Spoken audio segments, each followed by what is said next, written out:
session on investment opportunities in Kerala. So today we are privileged to have leaders from various key sectors, including infrastructure, tourism, labor and skills, fisheries, sports, film development, power sector and more. So Kerala, with its high literacy rate and skilled labor force, offers a unique blend of opportunity across its diverse spectrum, making it an attractive destination for investor. The state has been ranked number one in ease of doing business reforms and boost a robust infrastructure with excellent connectivity. So our panel will share insight into the state's strategic initiatives, growth potential, and the supportive ecosystem that makes Kerala a promising hub for investment. So I'm not supposed to spare any of the precious moments, so I would like to invite the very bunch honorable dignitaries of the panel. First of all, I would like to invite Dr. K. Elangovan, a retired IAS officer, to the stage. So please come to the stage. He is a managing director in Incal Limited. Welcome, sir. Next, I would like to invite Mr. N.S. Pillai, IAAS retired officer, chairman, KMB. So please do come to the stage.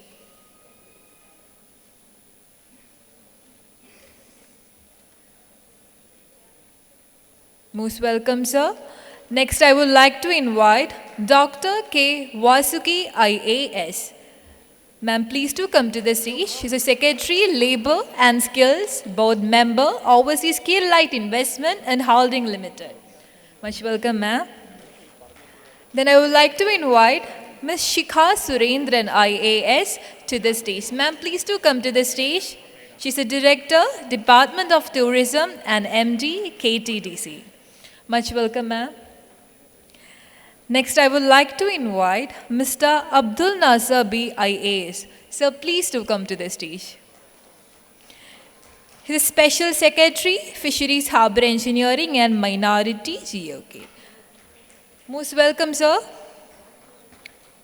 Next, I would like to invite Mr. Shaji N. Karun. Sir, please do come to the stage. He's a Chairman, Kerala State Film Development Corporation Limited. Most welcome, sir. Welcome. Next, I would like to invite Mr. Sunil. Sir, please do come to the stage. Chief Engineer, Planning, KSIDC. Most welcome to the stage, sir. Next, I would like to invite Mr. Anir Sia. Sir, please do come to the stage. He is a Senior Manager, Commercial, CIL. Most welcome to this session, sir. So this is actually the amazing bunch of dignitaries of the panels. Then I would like to invite the major component that we actually need in this session. Of course, that is our moderator, Mr. Adil Zaidi. Adil Zaidi, sir, please do come to the stage. So he is a partner, Ernest & Young. Most welcome to the session, sir. Good evening. Thank you very much for your patience. I know it's a long day and we are late by more than half an hour. But you can see I have been honored to have such a power-packed session with the panel members. And I need to do a very difficult task given to me in my hand to do justice for next 60 minutes. So thank you for all the panelist members to come on the dais. Ladies and gentlemen, this session on investment opportunities in Kerala is designed to help the decision makers, to help the investors, to help the people who are thinking of investing in Kerala to understand what are the value propositions that the state is offering to the investors here. And as we have seen during the entire day, Kerala is just not a state. It's a testament to the India's growth journey. It's a testament to the India's potential for growth and innovation. And this can only be achieved when you have your homework right.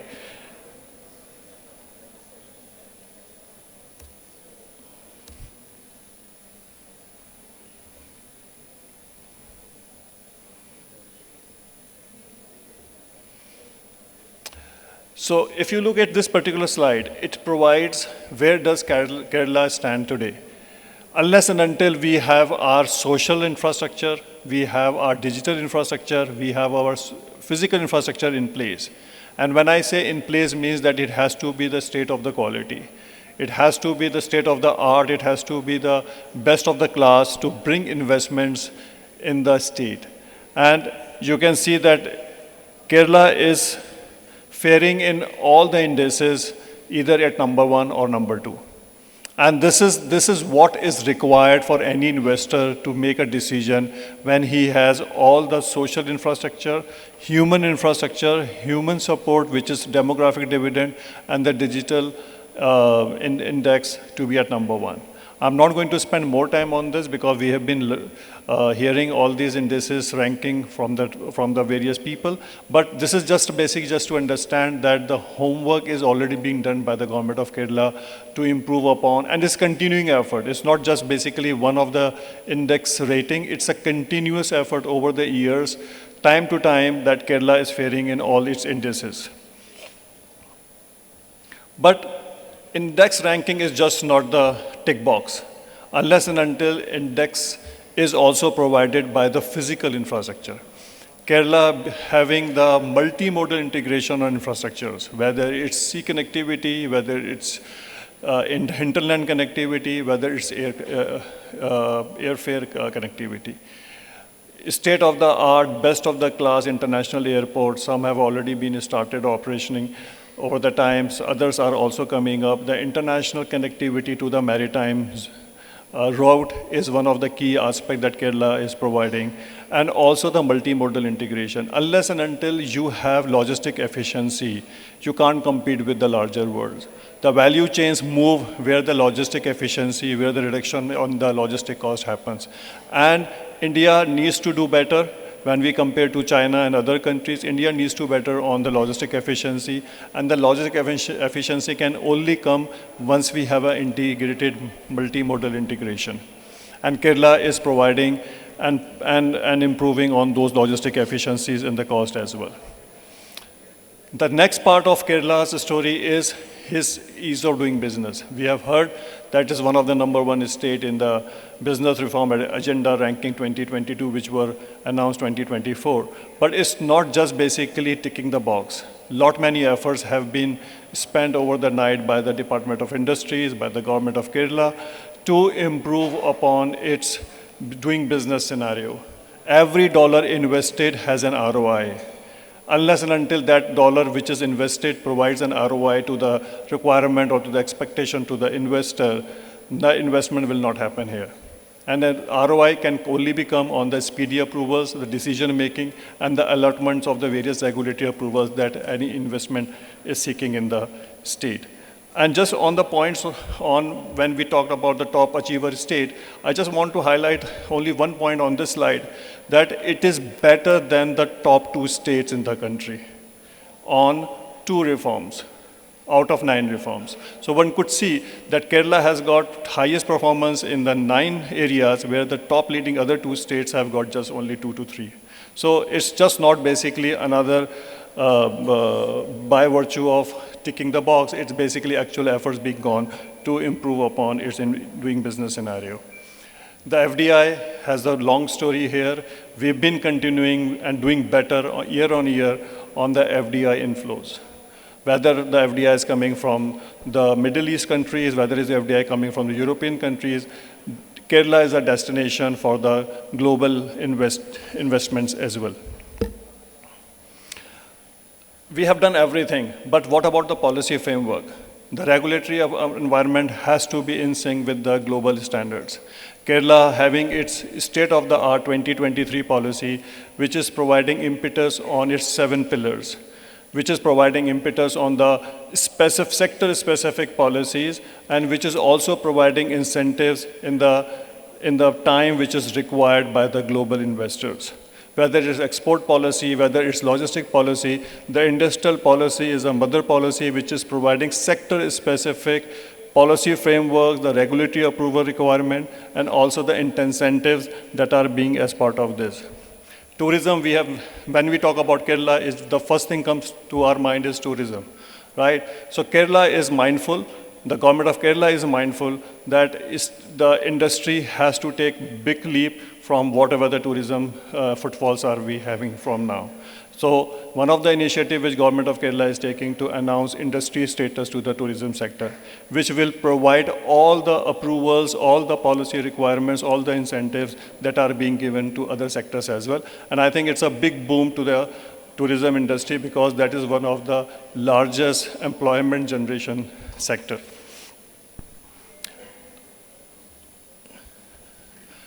But what we are doing today for the future? From Appam to Italy, which is AI, we are talking about artificial intelligence. This is what the transition that Kerala has done. From the mature sectors which are giving impetus, because unless and until we keep our existing investors, existing sectors in place, we can't bring the new investment, fresh investments. And that's a testament of the government of Kerala to have its approach three-pronged stage. One is having the mature sector-specific requirement, which is going to bring future investment expansion programs. The sunrise sectors, we have to keep a pace with the global industry, the global trends. So sunrise sectors are the ones which government of Kerala has identified, which are going to be the future of the investments, and the sector-specific future value chains movement. Because we have seen how the value chains have moved post-COVID. And unless and until we keep ourselves ready with the specific requirement of the investment in the given value chain, we can basically bring lots and lots of investments. With that, I would like to spend now my time with all the panel members here. So we have about 50 minutes to spend time with our audience. And I would request if all of your respected speakers can basically talk about 5 to 6 minutes, and if we have time, we'll definitely like to have question and answers from the people on the floor. So my first respected speaker is Mr. K. Ilongavan, who does not require any introduction. He's the man who has done tremendously well in the scheme of things for the Kerala government. And he is now Managing Director for INCL. I would request sir to speak what are the initiatives that INCL is doing and what are the elements that the investor can look upon. Over to you, sir. Thanks, Mr. Adil.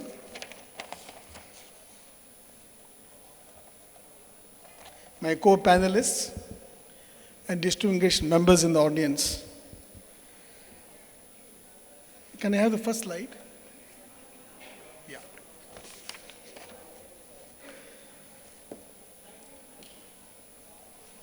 Next one. So I can do it here? No, sir. You can, but this is for forward. Okay. Sorry about this. So ladies and gentlemen, I am going to spend 5 to 6 minutes basically showcasing what is INCL and what are the projects INCL is intending to do in the next 24 to 36 months. For those of you who do not know much about INCL, INCL is one of the largest PPP initiative of the government of Kerala, with over 200 crore as authorized equity and 177 crore as actually paid up. Therefore, by any, as a measurement of this company's size, we can say it's the largest public company, not owned by government, but invested by the government. The government investment is to the extent of 30%. The rest 70% are from NRIs, sort of predominantly. I would like to recall the objective of this company. When this company was started in the year 2008, the entire purpose of this company was to harness the investment from the NRI community. NRI community has been asking government of Kerala, give us a platform where to invest. Obviously, they cannot invest in government set of projects. So this was set up as a PPP to harness the investment from the NRIs. And now it's almost 15 years down the line. Now we are in the point of taking off. Very briefly, the projects in pipeline is to the extent of 1,025 crore, basically into 9 projects. INCL, although primarily is one of a major project management consultant for government of Kerala, implementing close to 2,300 crores. but all in government sector now. We do infrastructures in healthcare, transport, tourism, including museums and schools. But now the company has decided to basically branch off. We need to scale up, and we are in the basic tipping point where we are in the process of harnessing projects from the private sector as well as from the semi-government sectors. That is where our strength lies. In the last 3 years, we have done extremely well in the solar energy projects, and we are one of the largest EPC contractors under the solar project for the government of Kerala. We have been accredited by ANERT and by Department of LSGD and by the government. So friends, this is basically a pie chart which is basically to give an idea that where our new projects are going to be. Almost 50% of projects will be in energy sector. It will be either wind energy or it will be solar energy. We also said that the next 31% of the share goes to logistics sector. As you all understand that Kerala is now becoming one of the important logistic point for the entire country, being the gateway for not only Middle East, but also for the MENA region.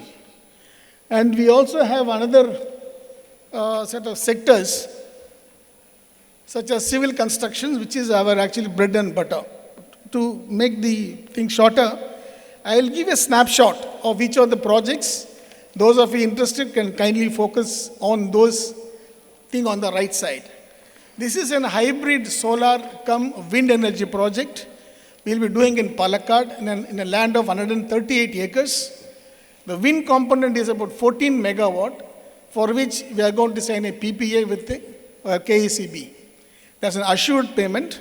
The remaining 18% will be sold. That is the energy from the 18% from 18 megawatt of the wind, it will be given to KSIB, and 16 megawatt will be basically sold to the private sector under a PPA. You see the IRR is 15%, and you have an option to join as equity partner or as a co-investor. The second one is a smaller project, but within next 6 months, we are going to do this. This is a 10 megawatt solar plant. The land belongs to Inkal, and we don't need to do any other statutory clearances. We will be completing the project by end of June. Those who are interested can really put your hat here. It's going to be hugely 15% profitable project. This is very interesting. Somehow Kerala state has not actually exploited the wind potential of the state. In fact, the two gaps in the Western Ghats, one in Palghat Gap and other one Achenkoil Gap, is very well exploited by the other side of the border, not by the state. Now we are now thinking of actually putting up windmills in Palghat Gap. This project, what we are doing, rather what we are envisaging is to do a 64 megawatt wind energy plant in Attapadi. DPR is done. To begin with, we want to do 40 megawatt at a cost of 220 crores. This is the other center, that is, there's a place called Chimeni in Kasargod. That is becoming a center for solar energy parks. There we have land. We will be putting up 18 megawatt of solar plant, again to be catered and sold to the private sector under PPA. The second set of things we are talking about is the logistics sector. We will be building a warehouse in Ernakulam for about 300,000 square feet. We have actually tied up all the buyer and the rentals. We are waiting for the land conversion to be sort of okayed. Once the land conversion takes place, we will start our instruction and we will start our constructions. Again, with the 14% IRR. The logistic park, Palghat, even in the morning, the ministers were talking about, Kochi Bangalore Industrial Corridor.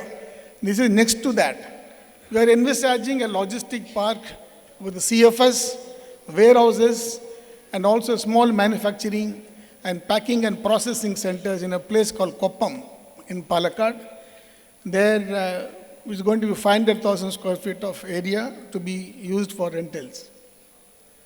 And this is our cryogenic warehouse. We have our associate company called MIV Logistics, right opposite Vallarpadam terminal.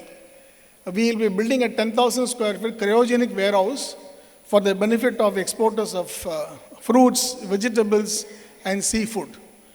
This also set 15% IRR. This is interesting. I'm coming to the last part of my presentations where our core strength of constructing civil structures. In an area of 1.3 acres, right in the middle of the town of Kochi, we'll be building our 140,000 square feet, a multiple complex, to house commercial establishments, restaurants, office spaces, and IT parks, and possibly some high-end residences. This project is very interesting for us. It will take off maybe in another 3 months, and the next 3 years, but it will take. It has a decent return of 13%. This is the last project. Some of you who are not interested to do the greenfield projects can think this project as one where you can invest. This is the brownfield projects. 58 set of square kilometer, 58 kilometer of road in 2 stretches has already been constructed under annuity scheme. Out of 15 years of annuity, we are already done with 9 years. So 6 years annuity is there. The investors in that company wants to exit. This is a project where if you invest for next day, without any gestation period, next day you will start getting your money. IRR is actually 30% is project IRR. If you invest, it's about 16%. So this is one brownfield project where you want to exit in next 5 years or 6 years. It's readily available for you to take these assets. So gentlemen, I just ran through for the paucity of time. I just given a sort of snippets. Now this is an important slide. If you want to invest in any of these 9 projects, there are 2 ways to do it. One is to come to Inkle and invest as a co-investor in the form of an equity investor, or you can give a debts, maybe NCDs or other forms of debentures. But those of you who don't want to come to Inkle and you wanted to go through a little more safer route in the sense, no, I want somebody who should actually manage my projects or money. There's another company called Kerala Infrastructure as a Management Limited. Now, Kerala Infrastructure Fund is a 600 crore fund sponsored by Government of Kerala with almost 30% equity there. Remaining 70% is the gap. So 420 crore you can invest in multiples of 1 crore. The best point of this is that once you invest in this fund will be managed by a very expert team. There are financial analytics, there's a deal team that will source projects for you. So Kerala Infrastructure Growth Fund is a second important and a viable alternative for you if you want to see that the fund should be managed very professionally. So therefore, please consider these 2 routes. Inkle is open. The contact points, I'm leaving it here. Inkle contact points as well as the KIFMEL. KIFMEL is an alternate investment fund management company. It's a new company. Not many people know about it. But this is a platform where you can really use it. So therefore, I'll be very happy to answer some questions. For the sake of time, I end here. Thank you.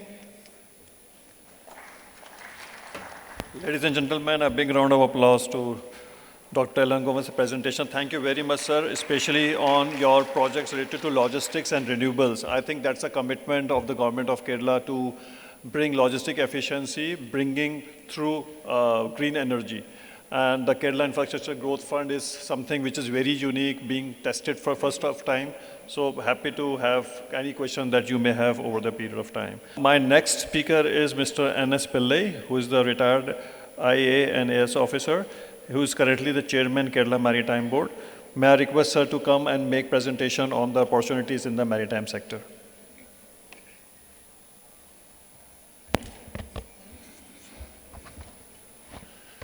Good evening, everybody.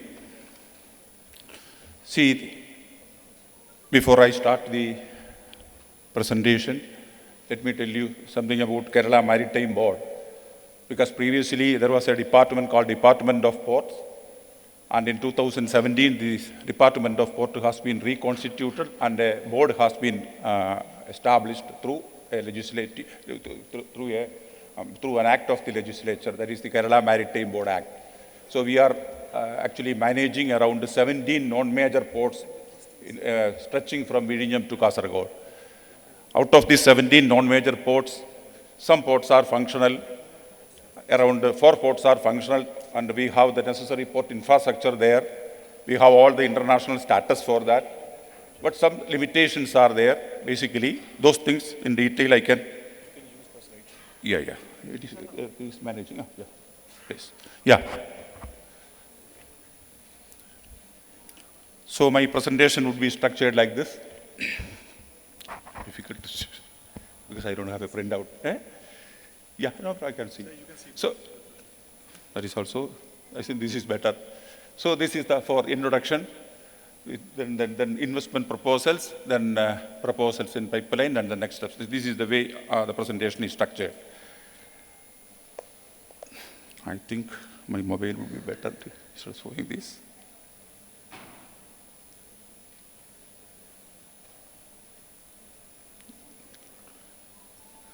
No, seeing back, otherwise we can start. Okay, carry on. Next slide, please. So as I told you, we have established in 2017, and we are managing 17 non-major ports. 4 ports are fully operational. We have this international ship and port security code. We have the immigration checkpoint status also. Next slide, please. So these are the snap pictures of these functional ports. 4 ports are functional. One of the major functional port is Baipur. Next one is Kollam port. Then we have one in Ayikal. Another one is in Kollam. Next slide, please. So basically, these are the functions of Kerala Maritime Board.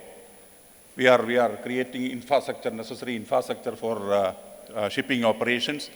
We are also encouraging port-led industries, coastal cargo shipping, cruise operations. Similarly, maritime education is also there in our agenda.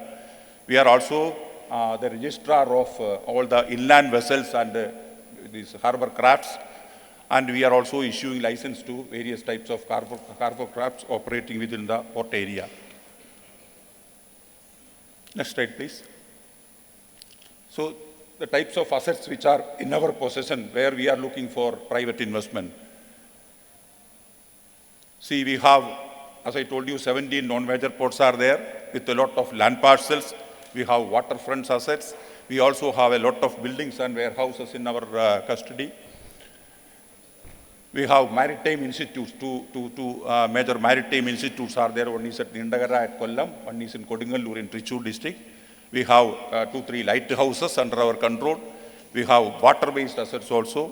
That is various types of vessels like dredges and other type of moving items. Then movable port assets are also we have. So these are the different types of projects where we are looking for private investment. These are the different type of projects one can look forward and invest in the port sector. Developing a marina, then we can have the cruise shipping operations, we can have the bunkering operations, then port-led industries, whatever type of port-led industries wanted to invest, we can look forward to that. Tourism and related activities are also one of the areas. Adventure and water sports is there. Logistic and warehousing is there. So these are the different areas where we are looking for private investment, basically. So we have already, last couple of months, we have already floated many expressions of interest, inviting public for investment. So I will give a gist of the different projects where we have floated EOI and the different stages of that projects. Next slide, please. So this is the maritime educational hub. In Kollam district, we have around 14.9 acres of land with a maritime institute. And the details of the project is given in the slides. You can go through because the time is very, very short. We have already floated an expression of interest, and we are getting a lot of responses for that. Now we will go for a request for qualifications. And by March 2025, we will be able to issue that. A lot of investors have come. So this area is also equally good for this, developing it as a leisure zone. So we have a lot of assets inside the campus, and I am not going to the details and all because time is too short for me to finish it off. Next one, please. This is another area, again it is in Kollam. It is around 1.78 acres, around 15 crore investment we are expecting. Many takers are there, very high interest is there.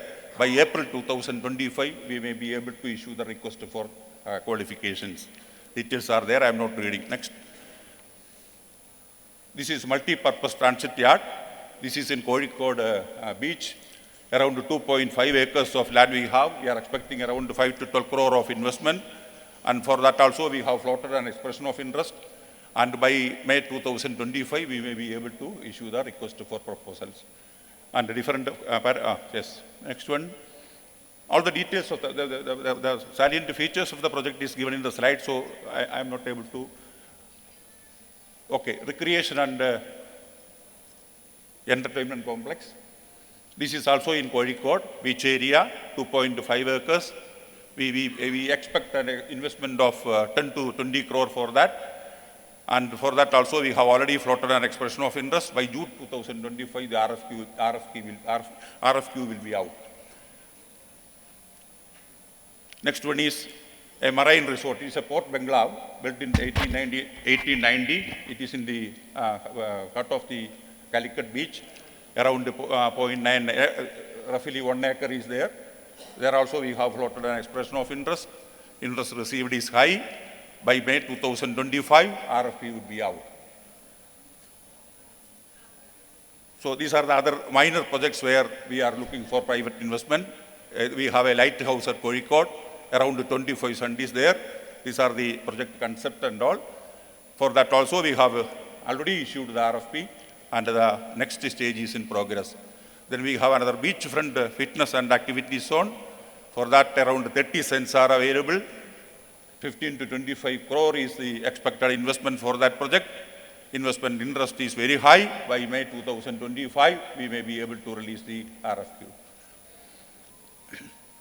Then for cruise operations, already actually we have floated an expression of interest, asking, inviting the interested investors to operate a ship from GCC countries to either to Kochi port or to Jaipur port. 2-3 proposals we received.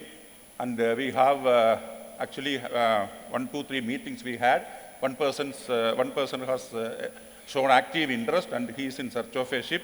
But what I would like to tell this audience is still the option is open. If anybody is interested, government is keenly interested in supporting the initiative. And for that either you can charter a ship and operate or you can purchase a ship and operate, we will facilitate. And whatever support you require from Government of India in the form of getting license and all, from the Director General of Shipping and all, we will facilitate. Then connecting our non-major ports, as I told you, we have 4 non-major ports.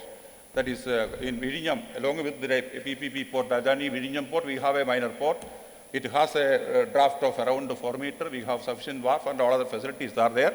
So connecting this Vizhinjam, Kollam, Jaipur and Ayikal, those who are interested to conduct these cruise operations, we have floated an expression of interest. And in different modes we can operate. If anybody is interested, you can approach us. Next. Then these are the other small projects where we have already invited tenders or where we have issued expression of interest. This is a development of a beachside property around 8.5 cents. And the details are available here. This is another project where 3.7 cents. The highlight is all these small patches of lands are available in the Kozhikode beach. The demand is very high and you can easily recover your investment. Your ROI will be very high. And minimum Kerala Maritime Board will give you this for a longer period because normally as per the Act, there is an enabling provision for us to give it for up to 30 years. Even beyond that, if you are interested or if you are coming with a big chunk of investment, we will approach the government and get the permission for longer lease or PPP model type of a development. Then we also have a lot of other projects in pipeline. We'll give a snapshot of all those things. One, See, the 4 ports are there, as I told you, functional ports. At present, these coastal cargo shipping operations are not taking place. Now, we have approached the government for privatizing these ports also, so that individually some investors or some shipping companies can come and take one port as a full this one, and they can operate. Almost the entire infrastructure necessary for operation of a non-major port is available. And wherever the draft is to be increased, you have to do it. Wherever some extension of the present wharf is to be made, that has to be done. Otherwise, all the necessary infrastructure is available. So very, very shortly, we will be floating tenders for what called developing these 4 non-major ports also in PPP mode. Then this is Ponnani port. We have a port. At present, the Ponnani port doesn't have any port infrastructure under, but we are going to develop it. This is in Malappuram district, 29.3 acres are there. Next. Then again in Ponnani, we have 1.52 acres. We are trying to develop it as a tourism destination. That is for the park and the hospitality sector. Yes. Next. Over it's over. Then the River Zone Recreational Center, that is in Talangara, Kasaragod district. This is another project. This is also going to be developed in PPP model. Around 24 acres is there.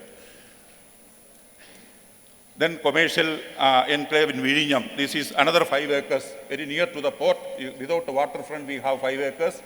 And those who want to establish warehouses, logistic or hospitality, you can look forward for it. Shortly, we will come with this floating, this one expression of interest for that.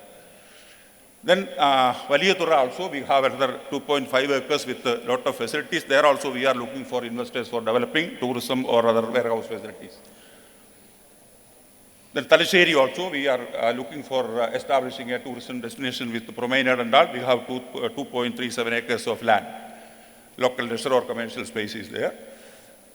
Then Kurungalur also, we have around 2.81 acres, and there also we are looking for investment. Over. So, close it, because it's still some more slides are there, time is very limited, lot of speakers are there, lot of projects are again in pipeline. Within another couple of months, within another maximum 2-3 months, we are going to come out with a lot of expression of interest or tenders or RFQs. So I request each one of you to look forward for that, join us for developing the Kerala maritime sector. Thank you. May I request Dr. K. Vasuki to please come in and have our presentation. Very good evening to all of you. Fully conscious of the paucity of time, I'll restrict my presentation to less than 5 minutes, hopefully. So we have primarily 2 projects and 1 kind of a portal, which I'll be explaining right now. So it's a franchising model. This is coming under the NORCA department, Overseas Keralites Investment and Holding Limited. Basically, this company was primarily created to channelize NRI investments into Kerala. So these are the board of directors with the chairman as Honorable CM. So I'll skip on the vision and the mission. The first initiative is, of course, the rest stop. So basically, this is an effort of the Kerala government to make travel in Kerala, the experience, to bring the experience of traveling in Kerala to international standards. So inspired by wayside amenities and motorways and other such places in the developed nations, we are trying to create rest stop amenities that is in par with international standards. So the first of it is coming in Talapadi. This is the basic design. We are hoping that the same design can be replicated at multiple places. So we have designed this with really good experts. We have very good partners who design this. So these are the various facilities that will be there. There will be a fuel station. There will be meeting and conference rooms, ATM facility, restrooms, gift shops, saloons, spas, pharmacy, clinic and ambulance services, play area for children, convenience stores, electronics and mobile shop, as well as restaurants.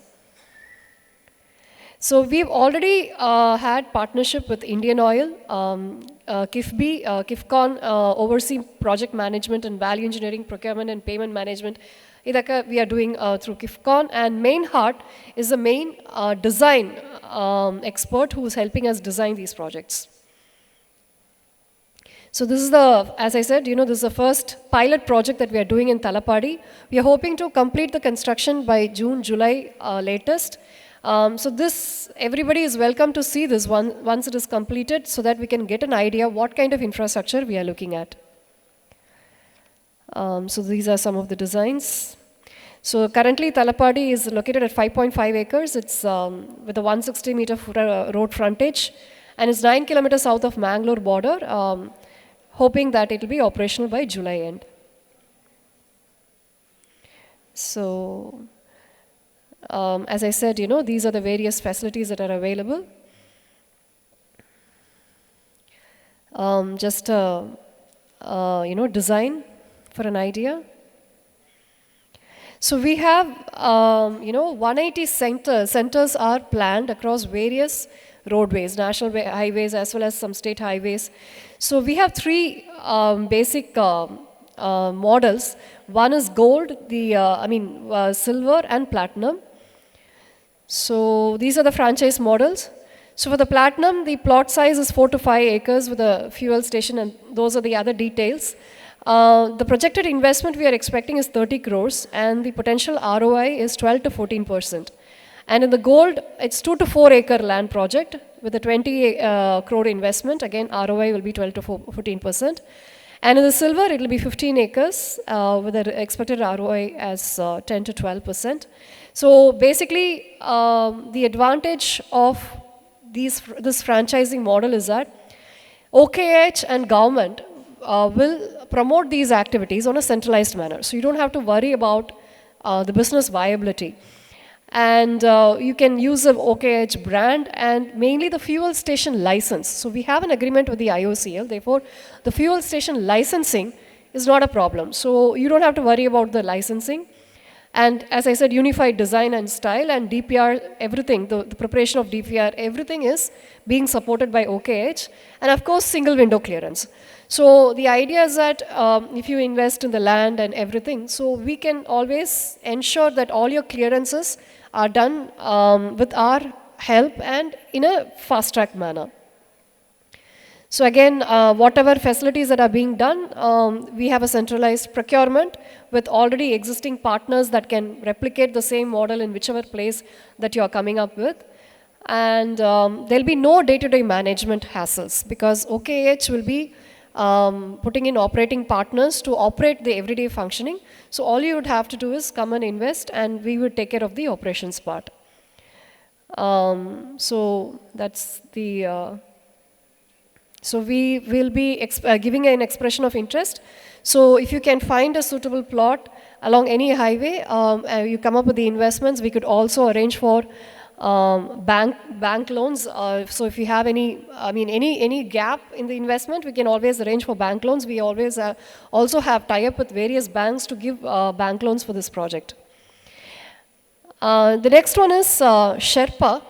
Sherpa is, as the name suggests, you have any other idea of investment in Kerala, you could always approach us, and depending on the ground realities, we can help, change or modulate the project and, customize it to the local needs. So we can act as a business facilitation center. And, we can also work with the local bodies. And we also have a system of ranking of local bodies based on their, favorability in terms of investments. So this is more like a support system for any investor who is interested in, coming up with some really novel ideas. You are welcome with such novel ideas, and we would do this kind of a business facilitation for all of you. So next is the retirement homes. This is one thing that has been coming in huge demand, and as NORCA secretary, every time we conduct these Loka Kerala Sabha, one of the main demands is retirement homes. Because, this is the statistics we are projecting. So in the next 10 years, we are going to have double the number of aged population who would need care, specifically geriatric care, as well as basic retirement places. So that number is going to increase twice than what it was 10 years before. So from 17.7%, the aging population is going to increase to 30%. So this is a very, very wonderful service that we can do to the elderly and also a great investment opportunity. So these are the basic designs. We really want to bring it to international standards like the retirement homes in developed countries. So one we are doing as a model in Mavelikara. We have a piece of land around 5 acres. So we are coming up currently with a 150 residential apartment plan, but it is open to vertical growth. I mean, any number of floors can be constructed depending upon the investment that we get and depending upon the demand we get. So there it will also have a retail plaza, town center, rest stop, nursery school, another social infrastructure. So it will have, basically it's a very nice, resort-like retirement life is what we are planning. So a mini theater, meditation hall, Ayurveda massage, library, gyms, and also clinics, doctor on call. All these facilities would be there in the retirement home.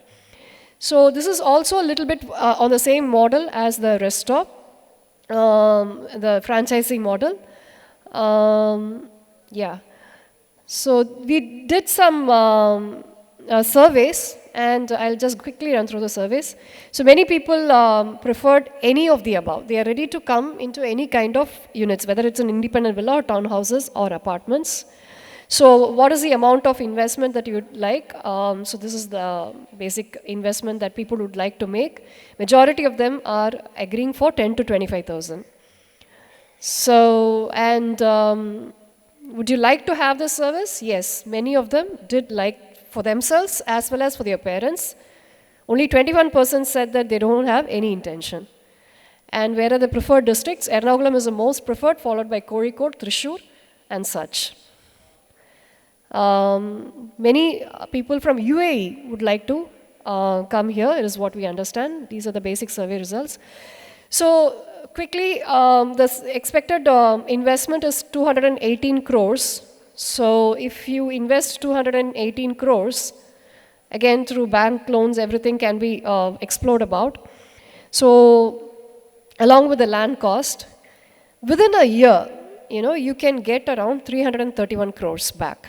Because, we'll have an early bird booking before the start of the construction. And as the construction proceeds, it can go up till 13 crores for the last minute bookings. So within a year, you can get back around 331 crores. So this is a wonderful project. We can, currently we have land in Mavelikara to showcase as a pilot. But, Kerala is a beautiful state. Even people all over the country would like to retire, have a great retired life in Kerala because, Kerala is a beautiful state. So any good place, with natural scenic beauty and, you can opt any land. So if you're able to opt any land, we can come in and, as in the rest stop model itself, we can help you construct, operate everything. All you have to do is, bring in the kind of investment. So this is what I would like to say. I think at the end of the presentation, I just want to also make a small kind of introduction to a new announcement in the budget speech, as well as the repetitive demand from the Loka Kerala Sabha members is to start a Pravasi mission. So this is basically a place where, a single point where NRI investments or any other investments can be channelized to NRI returnees and NRI entrepreneurs, who come back and, they come back with a very good skill set from all over the world and they want to start a business here. This could be one single point where the government would act as, along with Startup Mission and other agencies in the state of Kerala, we would like to make a single point, a kind of an SPV or something like that. It's in the conception stage right now. I just wanted to give a head start to all of you who are listening today. So this will be like a kind of an SPV between various agencies of the state, which will act as a business facilitation center, which can channelize investments, whether it is from NRIs or any other, for NRI returnees and NRI entrepreneurs. So this is something that we have just started, announced in this budget speech. We would really welcome all of you to be part of this new Pravasi mission too.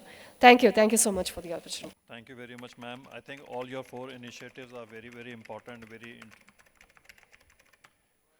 very important, very innovative, especially the Sherpa one, which will definitely bring lots of innovation, entrepreneurship mindset in the state of Kerala. Our next speaker is the head of the department, which is contributing significant portion of economic growth to the state GDP. Any guesses? Yes, you are right. She is the one who is responsible for bringing tourists in the state of Kerala. I would like to invite Ms. Shikha Surendran.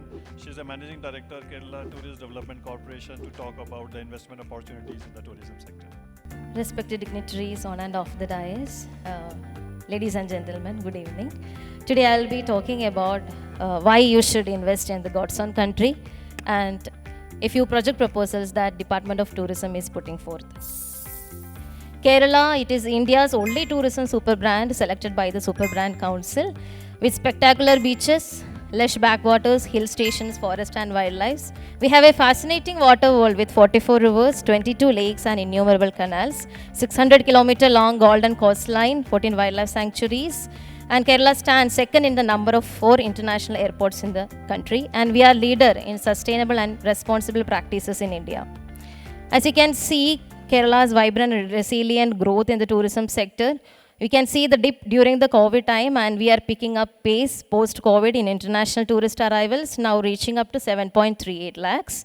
And going to the domestic tourist arrivals, the all-time record is in 2024, 2.222 crores. This is about the revenue generation from tourism, 43,621 crores, foreign exchange earnings of rupees 5,245.09 crores, constituting to 12% of Kerala's GDP. Mentioning some of the shining accolades of Kerala tourism, one of the 52 places to go in 2023 by the New York Times, one of the world's greatest places to visit by the Time magazine, TripAdvisor's Traveler's Choice Award, Best of the Best Destinations to Kochi, Papanasham Beach, Varkala featured in Lonely Planet's list of 100 of the world's most incredible beaches. Kerala boasts excellent connectivity with 4 international airports, directly connecting it to Middle East and Southeast Asia and to all major cities in India. Well connected by rail and road network to major cities in India, NH network of 1,523 kilometers and state highways of 4,655 kilometers. Government of Kerala is a facilitator for tourism as an industry.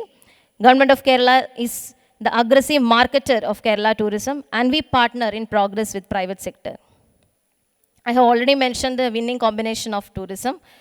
We had a strong comeback after Cyclone Oki in 2017, Nipah virus outbreak, devastating floods in 2018 and 19, COVID-19 pandemic in 2020, and the recent disaster that happened in Churalmala and Mundakai, because we had the largest number of domestic tourist arrivals in 2024.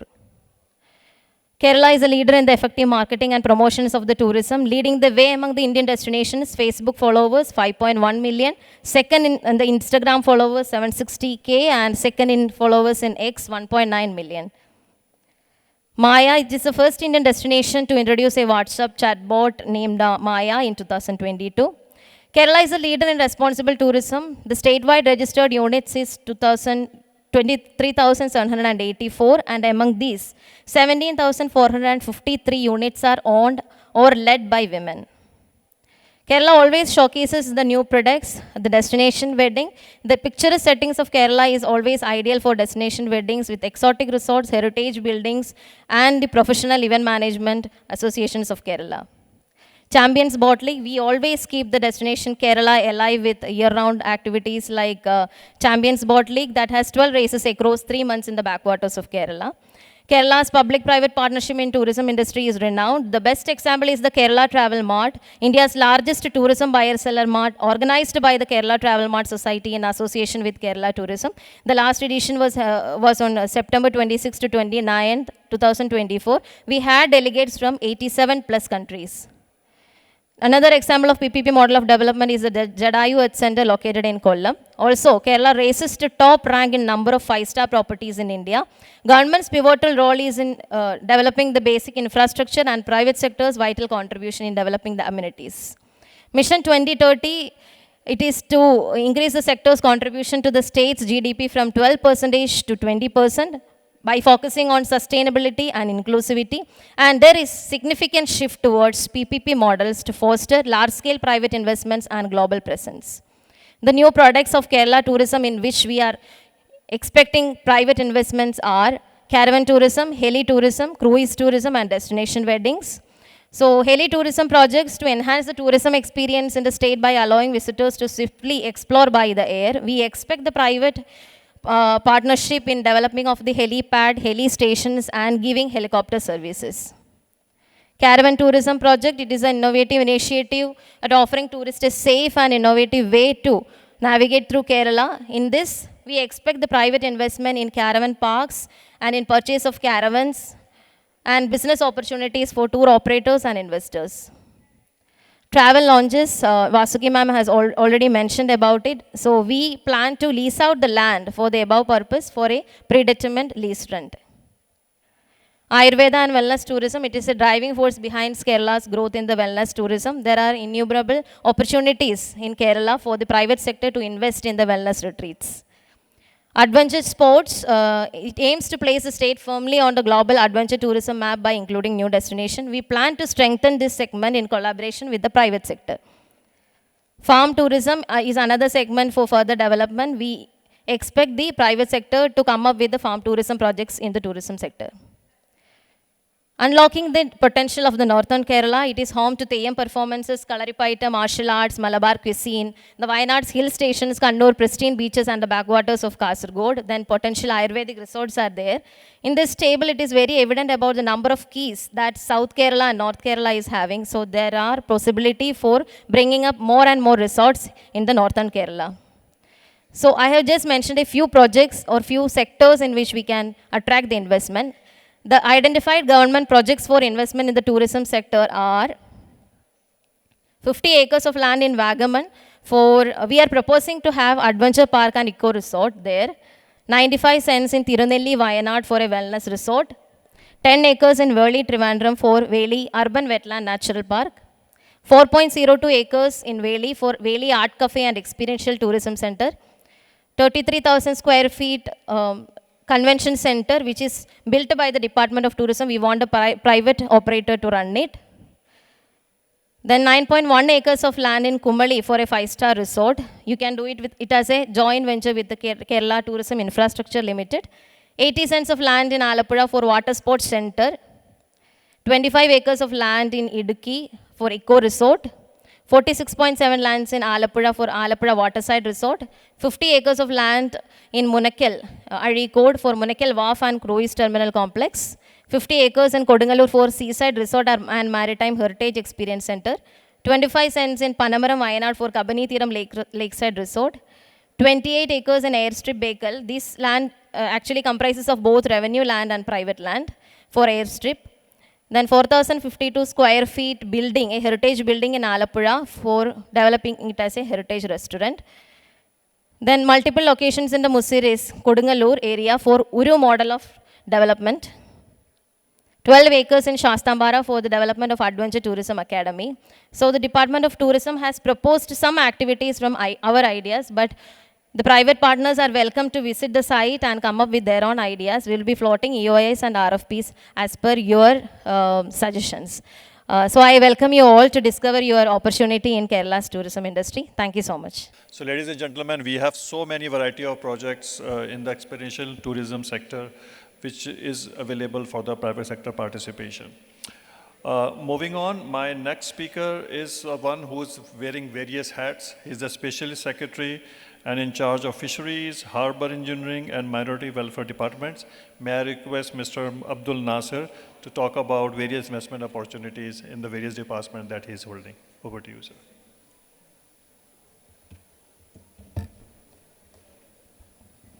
Respected dignitaries on and off the dais, and my dear friends. I have prepared a video presentation there to stick on the time. And before that, 2 minutes introduction about the project in Fisheries Department. Only one project I am proposing here, especially in the 2007. Potential land of Halwa and nearby this Kochi airport, only 8 to 10 kilometers. It is a highly potential land. We know that as far as Kochi is concerned, All the amenities and facilities are available in and around that land. 9.5 acres of land available in Alua. It is a project of unique blend of business, tourism and entertainment, benefiting investors, tourists and local community. It is a state-of-the-art. There are 6 components in that. State-of-the-art high-tech hatchery in 1.5 acre of land, costing 20 crores of rupees, and aqua park with 100-foot tunnel aquarium in 3 acres of that 9.5 acres of land. The cost will be around 30 crores. And a mini business class hotel in 1 acre of land, costing 25 crores rupees. And a Kadal Cafe, seafood restaurant system with 5 crore rupees cost and in a half an acre land. And aqua theme park with a children's leisure area in 2 acres with 5 crore cost. And last, convention cum mini auditorium in 1.5 acre of land with a 14.5 crore cost. Please show that video.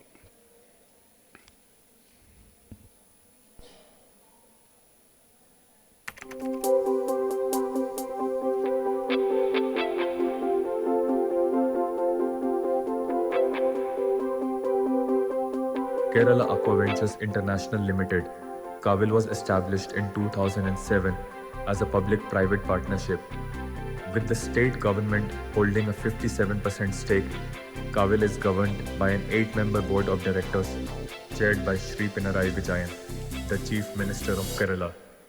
It is a leader in the ornamental fisheries sector and operates India's first aqua technology park on a 9.55-acre government property in East Kadungalore in Aluva. Kavil is strategically located along the Periyar River in Aluva, offering excellent connectivity. It is just 8 to 10 kilometers from Cochin International Airport, 4 kilometers from Aluva Railway Station, and 2 kilometers from Aluva Metro Station. With access to major highways and proximity to key landmarks like Aluva Manapuram and Lulu Mall, Kavil is positioned for growth and expansion. The prime land owned by Kavil presents immense investment opportunities. A high-tech ornamental fish hatchery,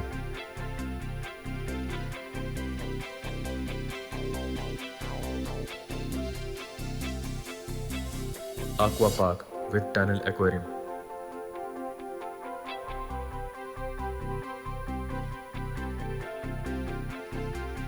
a mini business class hotel with a cocktail lounge,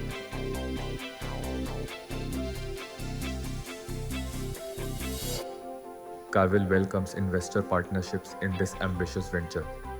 Investors will be included in the governance structure and benefit from infrastructure support provided by the government. Projects will operate on a profit-sharing model, ensuring long-term sustainability and mutual growth.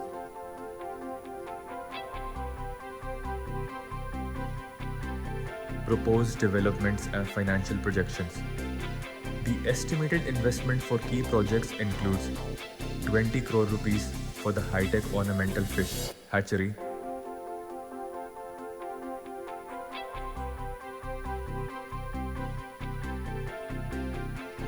₹30 crore for the aqua park with a tunnel aquarium,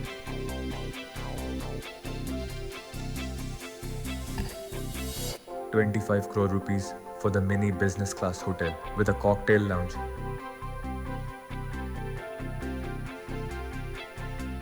₹5 crore for the seafood restaurant and mini cafeteria,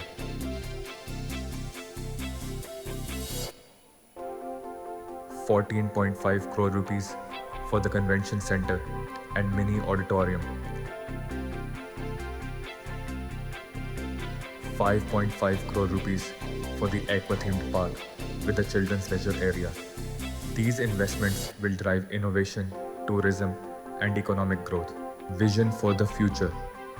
The Aquafusion City project envisions transforming 9.5 acres into a thriving hub for ornamental fish business, hospitality, and recreation. With sustainable development, strategic partnerships, and cutting-edge innovation, KAVIL aims to contribute to Kerala's economic growth and create employment opportunities. KAVIL and the Department of Fisheries, Government of Kerala, are shaping a promising future. The Aquafusion City project is a 100 crore rupee initiative comprising 6 interconnected projects.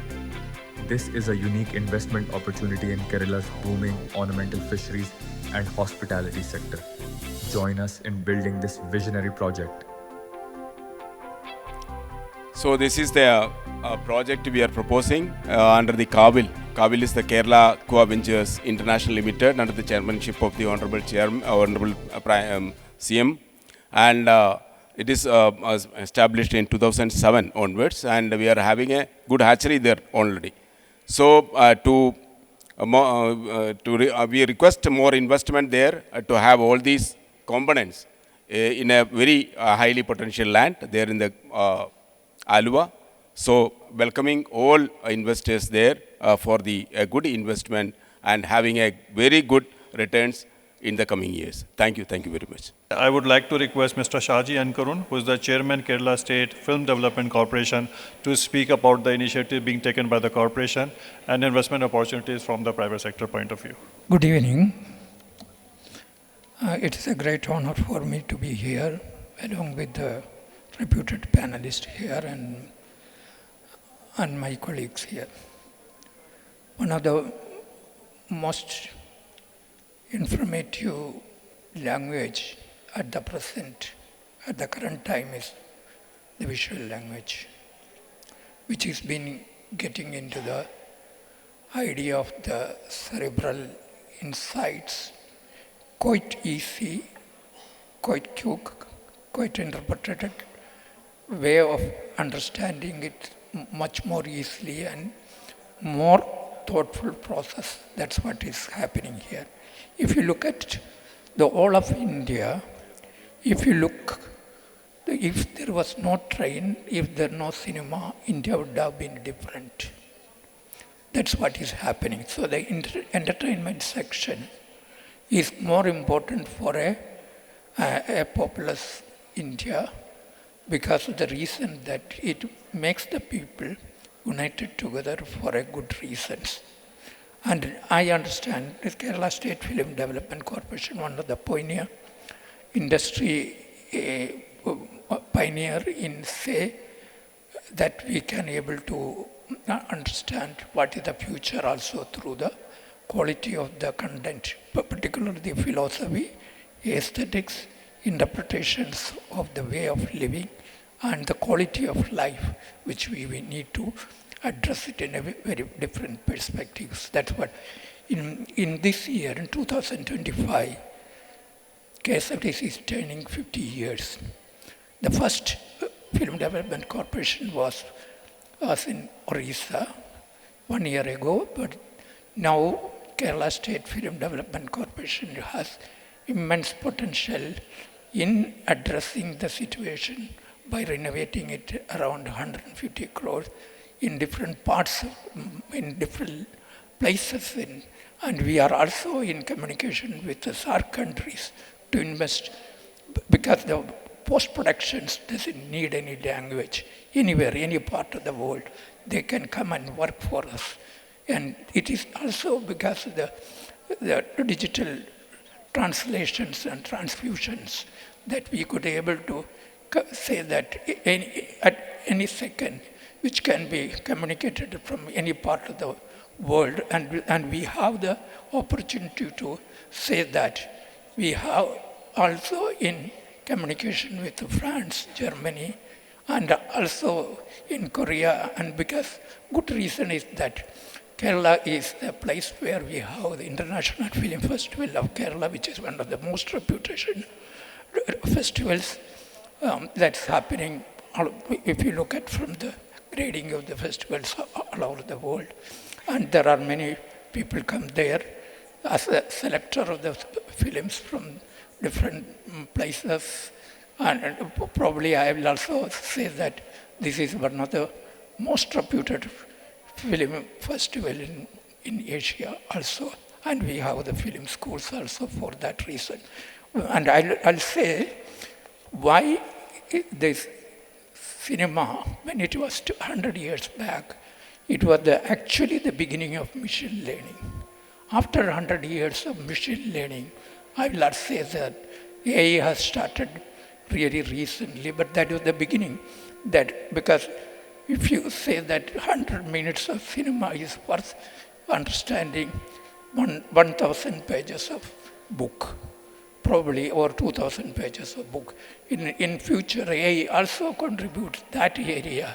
Like, so much of information is fed into your brain and your thoughts in such an abundance form, where AI and the AVGC sector, where we are focusing on that area, is also part of it. Can I have my, yeah, please. Strategic expansion of Kerala's infrastructure, if you look at it, we have now at the present 17 screens. It will go on to the 40 screens. 40 screens means every theater we have 3 screens. That means in another 2-3 years we'll come to 100 screens in the pool of presentation of cinema in many areas, particularly the population. If you look at the Kerala state population, like in China, we are looking for 35,000 people, one theater. That's what is happening on that. And the free space is our only platform which is been owned by the government.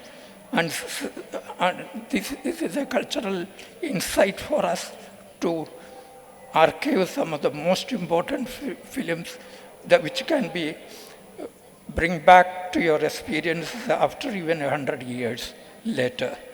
And therefore, and when the government of India decided to bring audiovisual sector as the champion sector, that means we wanted to bring it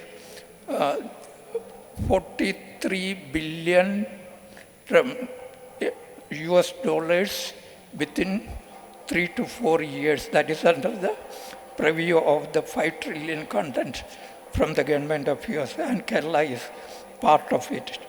And therefore, the Kerala's rising power in the AVGC sector, because of the huge talent in many areas, particularly even Oscar awards, many of the Keralites were part of it. And we have a huge talent in cinematography, audio, and other editing, and some of the national award-winning films.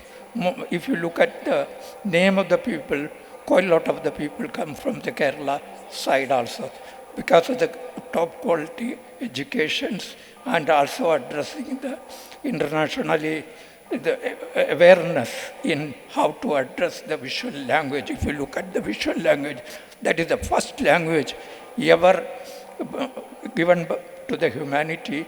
Probably, if I also say that, what is the reason for the even the alphabets is the language of the sound, is the visual language of the sound, and the infrastructure for that reasons. And mainly we are contributing that area along with the Chitranjali studio in Cochin, where we expect a bit of PPP form of investment from other countries where we have already in touch with them, and probably cutting edge filmmaking infrastructure. Kochi has been well connected with internets and other thought, and we have in one way it's a global internet connectivity for the digital services too. At this cosmopolitan city, epicenter of the Malayalam cinema, now the hub of the cinema, will bring more opportunity for the people to place. And thank you for the presentation, and we are happy that I am here, that we could present an array of the thoughtfulness where the cinema imbibed. Thank you so much. Thank you very much, sir. Our next speaker is Deputy Chief Engineer Planning, Karnataka State Electricity Board. May I request Mr. Sunil to come over and make a presentation? Respected dignitaries, on and off dice, I am presenting the business opportunities in power sector. So, with the two of the previous CMDs here of KSIB here, so I am excited to present these opportunities. Power sector is actually in a disruption because of the advent of renewable technologies and also because of the digital technologies. It is the next set of disruption coming. With the disruption, you can expect opportunities also. So you can, I will set the context here. We will just see KSIB is the largest power sector undertaking in Kerala, and it has 22,000 crores turnover. And our 20th electric power survey has projected this much 6967 megawatt of energy requirement in 2031-32. If you see, the electric power survey is just projecting that one, but our actual demand is going little beyond that, and this is happening all over Kerala. The whole demand is coming up. So this is creating much more opportunities, and as you see in the right side of the slide, the power purchase cost of KSIB is going very high. It's around 13,000. This the internal capacity is presently only 30%, and this is creating a very very big problem and also an opportunity. So I am. State is having a target of carbon neutral by 2050 and to 100% renewable by 2040. I am going fast because I have only small. So when you see that this target, if we want to actually create a 50% renewable capacity by 2030, that means next 5 years we need to add another 10,000 million units of power consumption.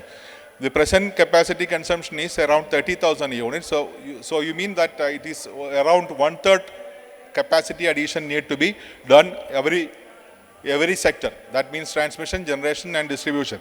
So we have a restriction of import capacity right now, and there is an assured market of electricity in Kerala right now. So we have created a vision right now of creating an internal generation capacity of 3,000 megawatt. Significant investment is required for this addition of all the capacities across the sectors. The recent KSIR's Regulatory Commission has had a discussion paper coming in. That discussion paper projected a requirement of 70,000 crore up to 4 lakh crores. So this is the very huge investment which is coming in the power sector in the next 5 to 10 years. The problem is increased by the infirm nature of the renewable also, because whenever the solar is coming in, the daytime demand is going down and the nighttime demand is coming up. So we need storage, we need pump storage, battery storage. Again, we have the target of renewables. Everything is coming up. So the goal for 2030 is like this. These much projects are on anvil. These projects need 10,842 megawatt demand is required, or maybe that is the goal, and another 7,000 is need to be added, and this needs around 50,000 crores of requirement.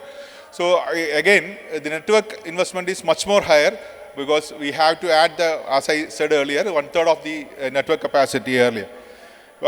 This is the proposed additions in pipeline, and we are just telling that because we are projecting this wind power right now, this potential of 1,200 megawatt at 120 meter height and 2,600 megawatt. If you see the right side, the wind power is normally in the zone 2. Zone 2 means in the night time. So night time we have a high power requirement and a high market price for the power. So that is the attraction of the wind power which is coming in. Here we have taken this data from the present wind developers. So this is Kerala data. Again, the wind projects, we have identified this much of wind projects right now. These are the, some, I think, Langon sir has also told in the first slide. And we are coming up with a 500 megawatt of request for selection. This 500 megawatt in the TBCB mode, which is tariff-based competitive bidding. This build on operate mode, and well, the tariff will be the competitive bidding of tariff will be there. And again, 350 megawatt in phase 2 will also be coming up. We have revenue land available at Ramakalmedu, Papanpara and Mangutimeda, which is getting earmarked for this particular on, and tribal land at Rattapadi. We are in talk with tribals over there for having a profit sharing or something like some model or something like that. And we already have projects of transmission sector over all these areas, which is already tendered and which is also already going on. We already have another project is also there, which is having a tourism potential. So we are just diversifying, we are using our own resources, and I will expect my architect to. Thank you, Deputy Chief Justice Mr. Sunil, and good evening all. I'm Rajiv Manuel. I'm an Chairman and Director of CEARTH. I'm an alumni of CEPT University, Ahmedabad, and CEARTH is a leading consultancy in sustainable architecture planning in South India. And we are the consultants for KSIB for innovative projects that integrate sustainability, tourism, and economic development, and offering sustainable revenue models for KSIB, new employment opportunities in Kerala. And we are showcasing some key projects that is all across Kerala. And one is Nadagani Idiki, and one is Vaishali Underwater Aquarium, Idiki Laser Pavilion, and Banasura. And we are showcasing a set of visionary projects that promise high returns and long-term sustainability. One is Nadagani Skywalk, a breathtaking glass skywalk offering panoramic view of Periyar River. And next one, this is the location, and you can see the distance chart. Now, this is all projects and a detailed list. And this is the area, longitude, latitude, and area available, and built-up area. All DPR is done by us, and project cost, and return of investment, and IRRs between 15 and 19. And all the projects are financially viable within 4 to 8 years, you will get the money back. And over to video.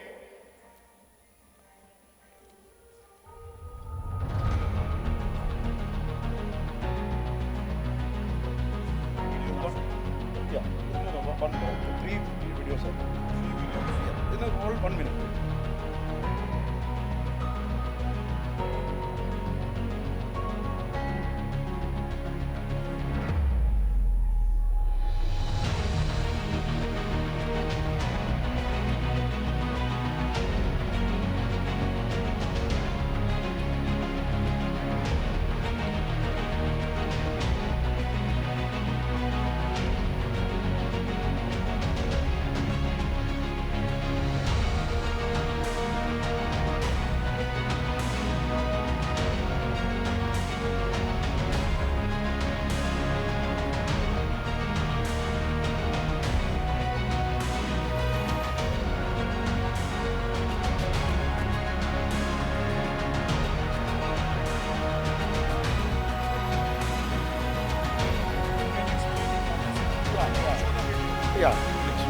Yeah.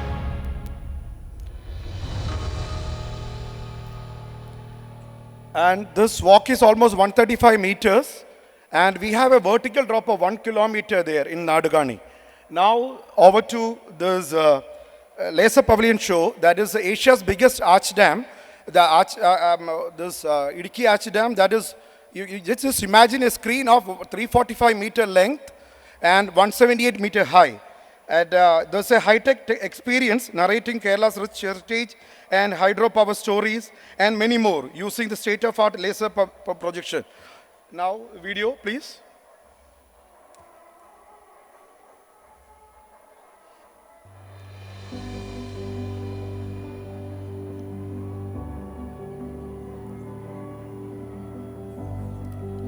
You can use this screen for any promotion, car, mobile, anything.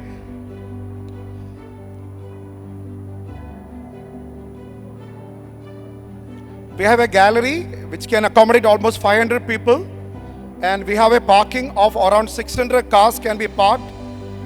That is hub for parking. And we have gaming zone, everything. And project cost is somewhere around 30 crores. Souvenir shops, restaurant, cafe, everything is included in this.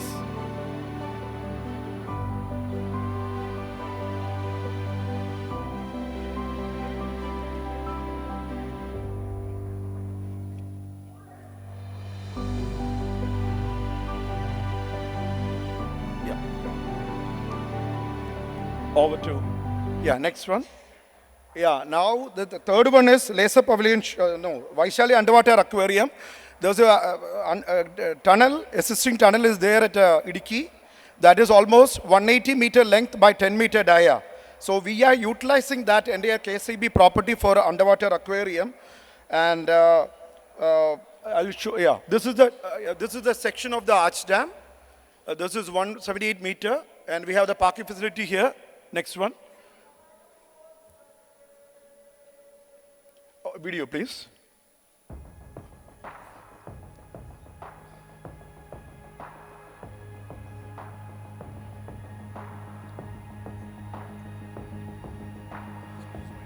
Yeah.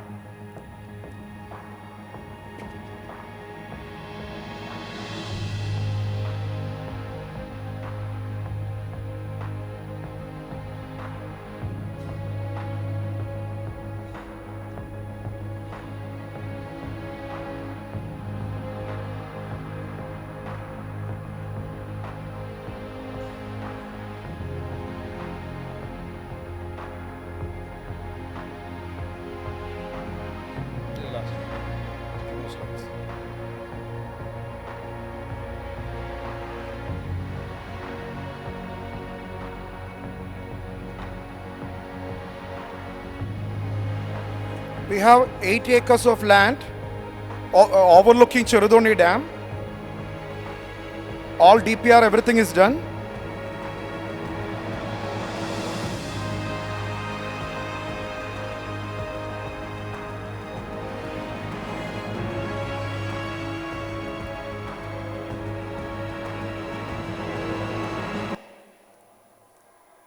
And these are the plans. This is the view of the Vaishali cave. This is the land available.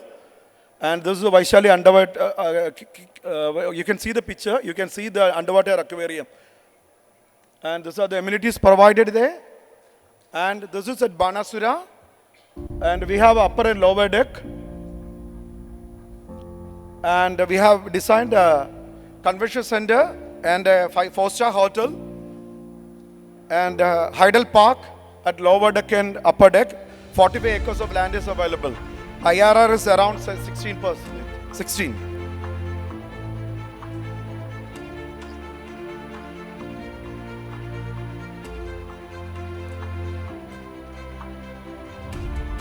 We have museums, cafes, coffee shops, souvenir shops.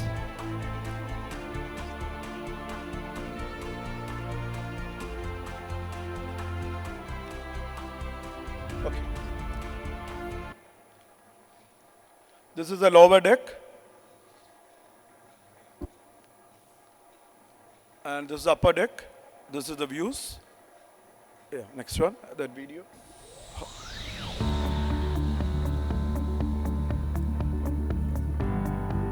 This is a convention center. Next one, next one, next one, next one. Yeah, yeah.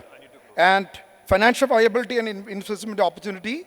These projects are structured for financial sustainability with a break-even period ranging from 3 to 8 years.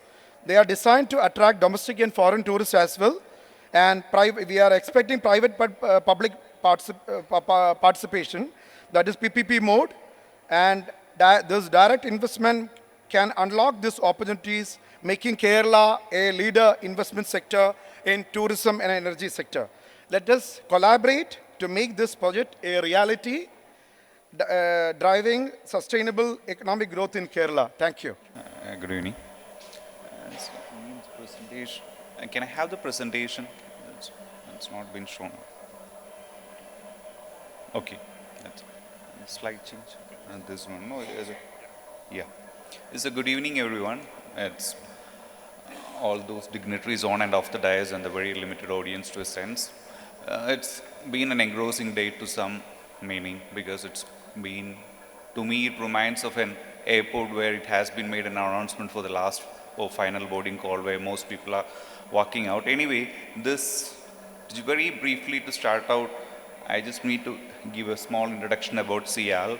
And from the very inaugural session out here, because CIAL doesn't need an introduction, because we had our chief guest for the day, Mr. Piyush Goyal, Honorable Minister, Union Minister, remarking about the exemplary growth and development which CIAL has carried out. And that by itself is a statement that no one from CIAL needs to come and introduce CIAL to audience who are out here, because CIAL by itself is a brand which can be identified anywhere. And this is a company under the government of Kerala. It's a pioneer in the PPP model. It started operation in 1999. It's a company which started to attain profitability in the very initial years of operation. It has diversified. As of now, it has 5 subsidiaries with a group turnover of close to 1,200 crores and a profit of around 600 crores a year. It's the 5th busiest international airport in India, handling almost 11 million passengers and half of the state's international traffic. So these are all credentials which CIAL is already available in public domain in that sense. And it has also been a pathbreaker in front of ESG activities like sustainability. It has received the UN accolade for being the first airport in the world to be fully powered by solar energy. And now airport is also diversifying into production of green hydrogen as a trial project. Of course, there are projects on tidal powers which the airport has also done. So all these has been identified by the highest forum. As I told, there's a United Nations Awards being given in, and also airport as from a service quality perspective, it has been recognized as the best airport for continuously 4 years in the 5 to 15 million category by Airport Council International. So it's quite a baggage we are carrying on, and we are proud to do that thing. Now, just coming into the AeroCity, I don't want to take much time out here because everyone knows that what an airport can contribute for a development of an economy, and that too for development of a city. Because taking cue out of airports like Singapore and Dubai, which even has propelled a nation to its greater status, airports can do wonders. And a city around the airport is what we envisage as an airport city. So within the Indian landscape also, say, we have projects close to 14,000 crores of development of AeroCity projects are happening within India. And there are many airports which are driving the same, and CIAL is also one of the pioneers who has ventured into it in an earlier stage.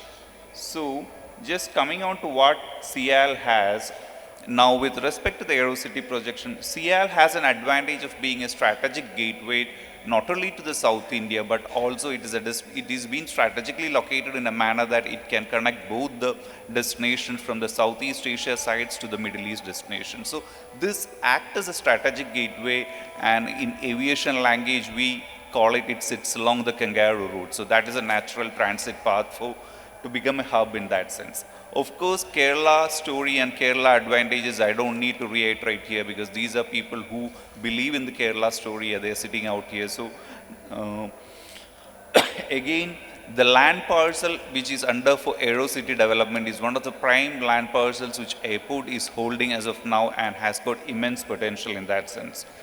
And again, from a CIAL perspective, I told that it has a very strong air connectivity. We have 4 international airports in the state, but CIAL caters to more than half the traffic of the state, connecting to nearly 19 destinations, and the numbers are still growing in that sense. And within India, we are now connecting 23 destinations. So huge network connectivity in that sense. And airport, of course, has a strong infrastructure, and again, on sustainability and green initiative, airport has been a pioneer and a pathbreaker in many sense. Now, say this is a prime means the image of the airport. So anything what your People who have visited Cochin Airport, of course, know that this has been geographically separated by a railway track which is running across. So anything which is to the east of the railway track is normally taken as an operational area where we are focusing on development of aero facilities.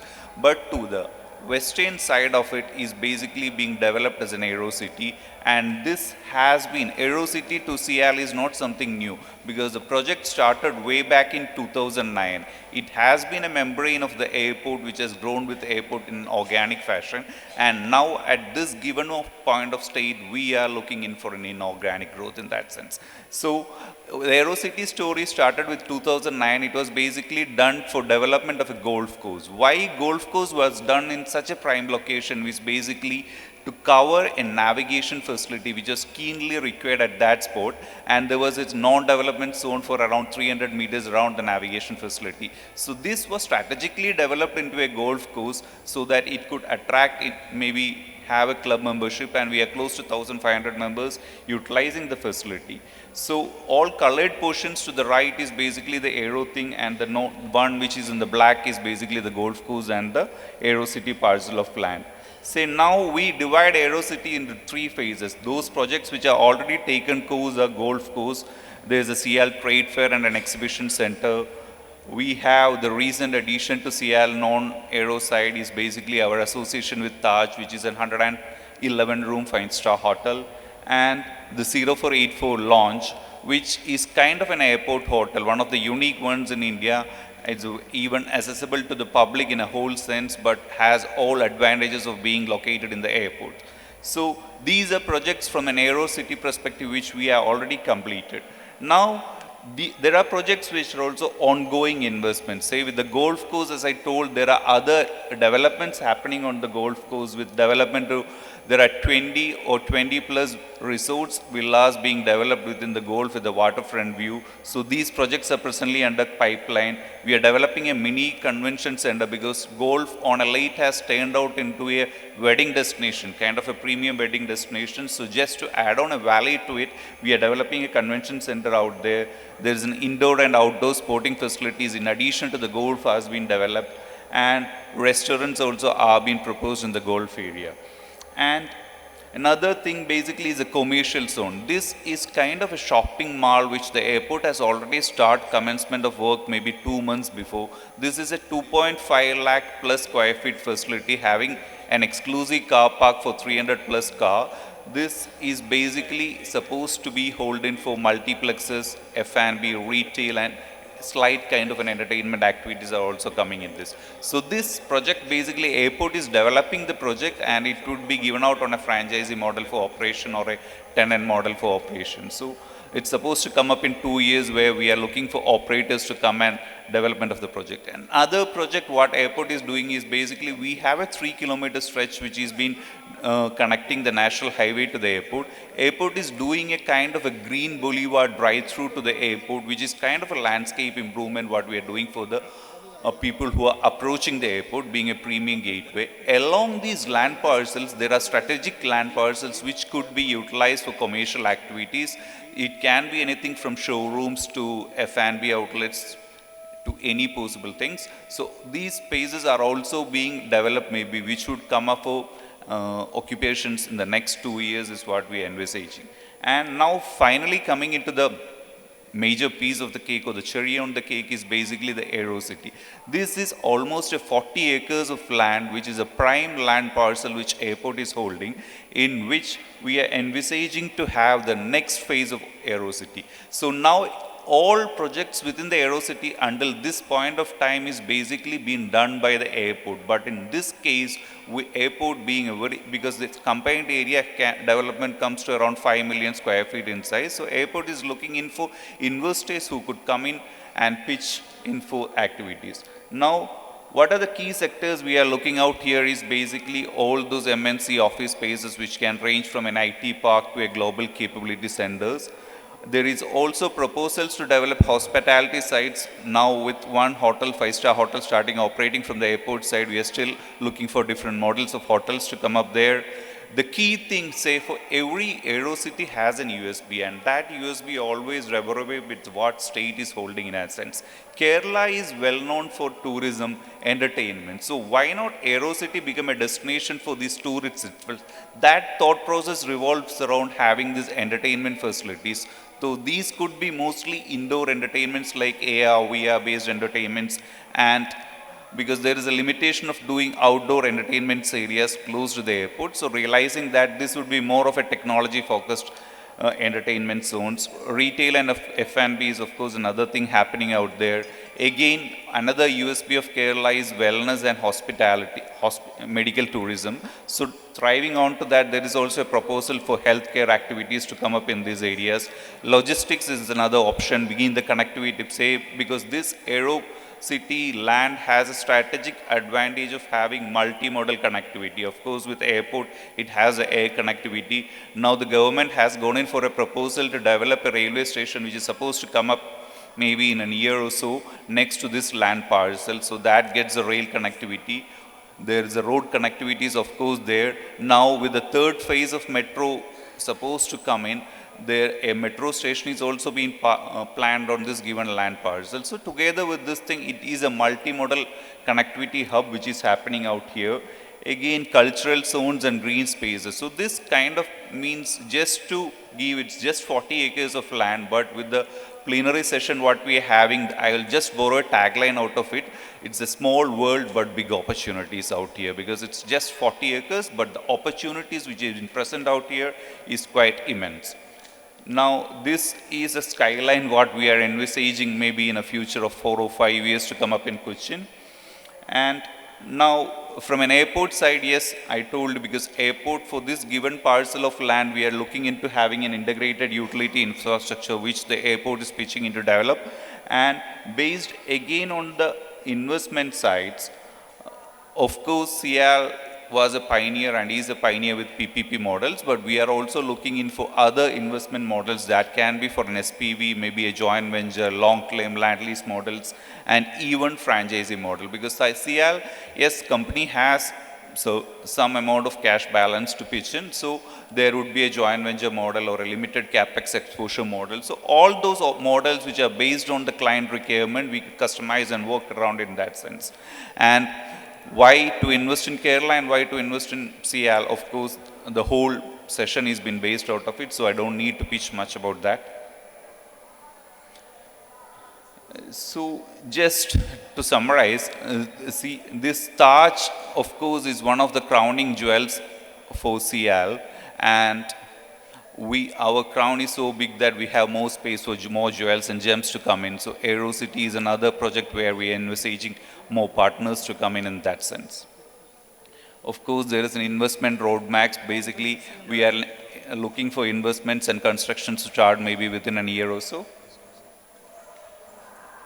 And just to summarize, let's take that flight to the opportunity, because it's the last and final boarding call, as I told, and this is one opportunity which we are looking for investors to get associated with CIAL. Thank you.